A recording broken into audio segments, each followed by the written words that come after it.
कि इसके पास कोई फ्री इलेक्ट्रॉन नहीं होगा, तो there will be no free electron. Silicon dioxide है, वो सिलिकॉन नहीं है, वो किसी का एलोट्रोप नहीं है, वो एक जाइंट स्ट्रक्चर है।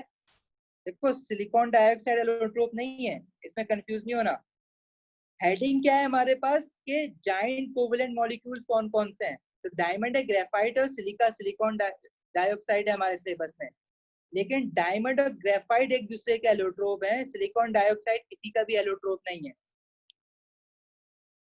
सही है। तो डायमंड की आपको प्रॉपर्टीज पता होनी चाहिए कि इसके पास फ्री इलेक्ट्रॉन्स नहीं होते, क्योंकि कार्बन का आउटर मोस्ट शेल में 4 इलेक्ट्रॉन्स होते हैं, चारों के चारों बॉन्डेड होते हैं। इसका शेप टेट्राहेड्रल होता है। It has a large network of carbon carbon covalent bonds. ठीक है। अब पेपर में वो पूछता है कि why diamond has a high melting point, तो आप क्या लिखोगे, because of large network of carbon carbon covalent bonds. अब अगर ये क्वेश्चन 2 मार्क्स का आता है तो आप क्या लिखोगे, hence high amount of energy is required to break the bonds. For example मैं दिखाता हूँ क्वेश्चन।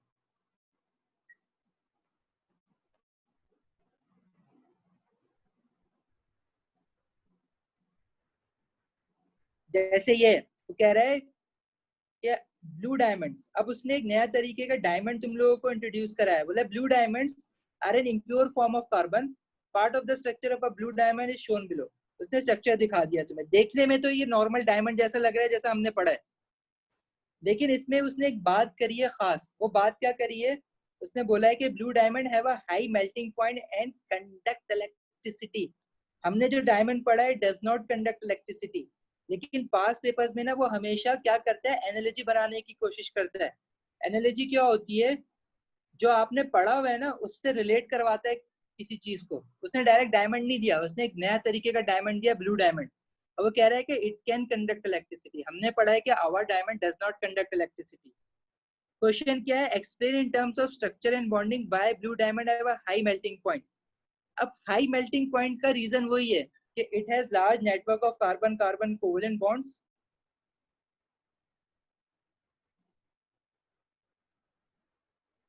लार्ज नेटवर्क लिख दो, या सिंपल इसको ये भी लिख सकते हो, it has many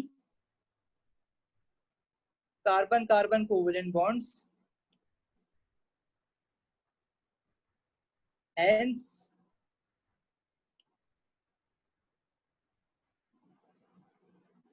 large amount of energy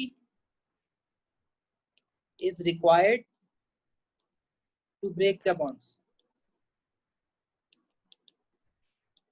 सही है। तो 2 मार्क्स आपको इस पे कहाँ मिल रहे हैं, 2 मार्क्स आपको यहाँ मिल रहे हैं कि मैनी कोवेलेंट बॉन्ड्स लिखा है, और दूसरा मार्क कहाँ मिल रहा है कि large amount of energy is required. ठीक है।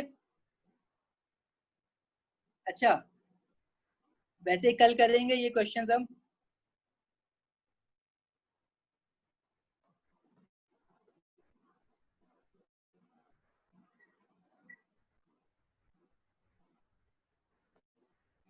सही है। इसी तरह हमारे पास स्ट्रक्चर था ग्रेफाइट। ग्रेफाइट और डायमंड में कुछ अलग अलग चीजें थी। उसके चीजें क्या थी कि ग्रेफाइट जो है उसमें एक कार्बन 3 बॉन्ड बनाता है, जिसकी वजह से हर कार्बन के पास एक फ्री इलेक्ट्रॉन होता है, और उस फ्री इलेक्ट्रॉन की वजह से ग्रेफाइट जो है वो इलेक्ट्रिसिटी कंडक्ट करता है। ग्रेफाइट की लेयर्स होती हैं, और उन लेयर्स के बीच में जो फोर्स ऑफ अट्रैक्शन होती है उसका नाम क्या था, वेंडावॉल फोर्सेस। और वेंडावॉल फोर्सेस जो होती हैं वो वीक होती हैं, और वीक फोर्सेस की वजह से अगर इन पे प्रेशर अप्लाई करोगे तो these layers slide over one another, जिसकी वजह से ग्रेफाइट जो था वो स्लिपरी इन नेचर था। ठीक है। इन शॉर्ट तुम लोगों को ये चीजें ना रटनी है, लर्न करना है। समझा चुका हूँ बहुत बार, अब रट्टा मार लो इनका। यूज ऑफ ग्रेफाइट रट्टा मार लो। फिर डायमंड और ग्रेफाइट के बीच में डिफरेंसेस क्या है वो याद कर लो। सिलिकॉन डाइऑक्साइड का स्ट्रक्चर कैसा होता है, डायमंड जैसा होता है, लेकिन डिफरेंस क्या है, ये सिलिकॉन डाइऑक्साइड में 2 तरह के एलिमेंट्स हैं, एक सिलिकॉन है और एक ऑक्सीजन है, और वो आपस में एक दूसरे के साथ बॉन्ड होकर टेट्राहेड्रल स्ट्रक्चर बनाते हैं। उसका शेप टेट्राहेड्रल है, इसका भी high melting and boiling point है। क्यों? क्योंकि मैनी कोवेलेंट बॉन्ड्स हैं, वही जो अभी डायमंड के लिए था। Giant structure, giant covalent structure में हाई मेल्टिंग और बॉइलिंग पॉइंट होता है इस वजह से क्योंकि मैनी मैनी कोवेलेंट बॉन्ड्स होते हैं। कोई फ्री इलेक्ट्रॉन नहीं है क्योंकि टेट्राहेड्रल स्ट्रक्चर है, सिलिकॉन ग्रुप 4 का है, आउटर मोस्ट शेल में 4 इलेक्ट्रॉन थे, चारों के चारों बॉन्ड हुए हैं, तो डज नॉट कंडक्ट इलेक्ट्रिसिटी, ये याद कर लो। ठीक है, और फिर डायमंड और सिलिका को कंपेयर करवाया हुआ है वो याद कर लो।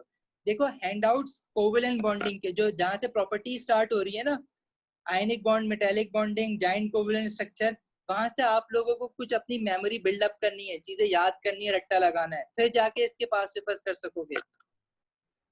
तुम लोगों ने पेपर 1 का होमवर्क क्यों नहीं करा है अभी तक? एक तो इस बात का जवाब दे दो। कल हम पेपर 2 पे चले जाएंगे, उसके बाद बॉन्डिंग खत्म हो जाएगा।